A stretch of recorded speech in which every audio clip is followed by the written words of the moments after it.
Bumili ako nitong tinatawag na wireless microphone na ikakabit ngayon sa ating ginagamit na cellphone. Bali, ito yung dating ng boses ko ngayon.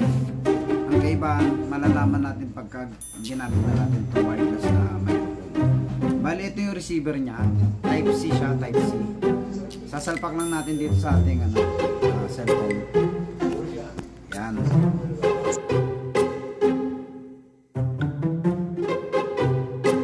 Ayan, kita nyo na siguro kung yung kaibahan pagka meron itong wireless microphone.